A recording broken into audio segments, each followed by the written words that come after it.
ধরেন আপনি একটা পুরুষ মানুষ, আপনি একটা সংসারের হাল ধরার মতো একটা মানুষ। আপনি একটা সংসারের হাল ধরেন, সবাইকে নিয়ে ভালো থাকতে চান। আপনি নিজে রোজগার করেন, সবার জন্য আপনি রোজগার করেন, সবাইকে নিয়ে ভালো থাকার জন্য রোজগার করেন, সবাইকে তিন বেলা তিন মুঠো ভাত ভালোভাবে খাওয়ানোর জন্য আপনি রোজগার করেন। কিন্তু পরিবারের মধ্যে আরও যারা মানুষ আছে, তারা যদি আপনাকে না বোঝে, আপনার ঘাম যে ঝরে শরীর থেকে, সেই ঘামের মূল্য দিতে না জানে, আপনাকে যদি না বোঝে যে আপনি তাদের জন্য কিছু করছেন, কিছু একটা করছেন তাদের জন্য, তাদেরকে ভালো রাখার জন্য কিছু একটা করছেন, তাহলে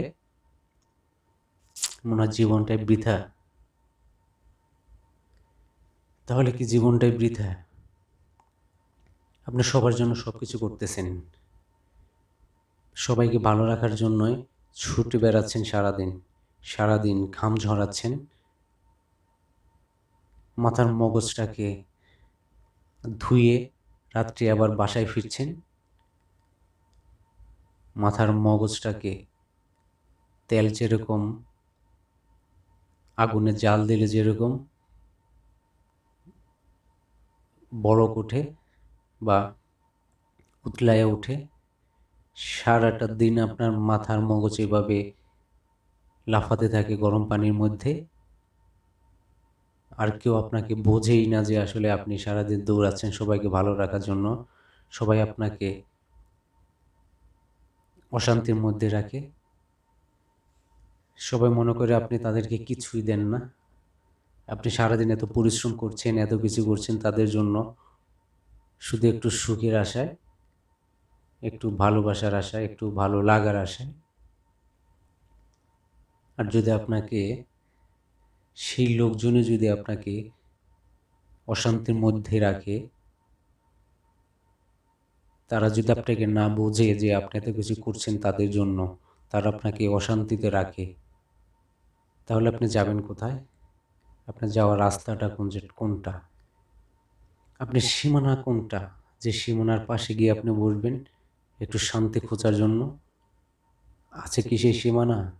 কিছু কিছু মানুষ দেখা যায় আমাদের দেশে বা আমাদের সমাজে মাঝে মাঝে নিজে নিজে সুইসাইড করে বা আত্মহত্যা করে। তার একটা যুক্তিসঙ্গত একটা কারণও আছে। সে সারা জীবন অনেক কষ্ট করে রোজগার করে সবাইকে ভালো রাখার জন্য, বা রোজগার করেছে, সবাইকে ভালো রাখছে। একটা সময় সে একাকিত্ব ফিল করে, সবাই তাকে একটু দূরে রাখে। যাদেরকে সে ভালো রাখার জন্য এত কিছু করেছে, এক একজনকে এক এক জায়গায় প্রতিষ্ঠিত করেছে, এক একজনকে এক এক জায়গায় সেটেল করে দিয়েছে, আজ তারা তাদের জায়গায় ভালো আছে। আর যে মানুষটা সারা জীবন তাদের জন্য পরিশ্রম করলো, সে এখন একাকিত্ব ফিল করে, একা থাকে। তারা বোঝেই না, তারা বুঝতেই চায় না যে এই মানুষটা আমাদেরকে ভালো রাখার জন্য এত কিছু করেছে। সে একা বসবাস করে, একা থাকে। এই সময় দেখা যায়, একটা সময় দেখা যায় সে তার চিন্তা ভাবনা বা তার যে চিন্তা শক্তি হারিয়ে ফেলে। একটা সময় তার বোঝার কোনো, ভালোভাবে বোঝার কোনো সাহস থাকে না, ভালোভাবে বোঝার কোনো এ, মন মানসিকতাই থাকে না।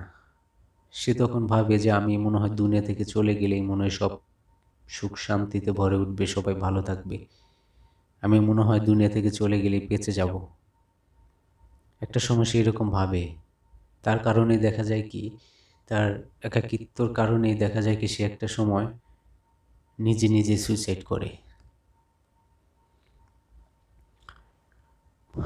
একটা মানুষ যখন পরিবারে হাল ধরে, সে সবাইকে নিয়ে ভালো থাকবে বা সবাইকে নিয়ে ভালো থাকতে চায়, এটাই তার হচ্ছে বড় একটা লক্ষ্য বা আশা।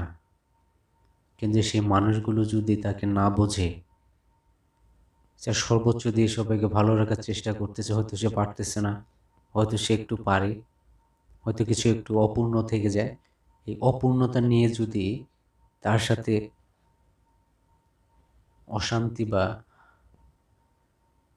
খারাপভাবে মন্তব্য করে, এটা আসলে সহ্য করার মতো না, সহ্য করা যায় না, সে তখন সহ্য করতে পারে না।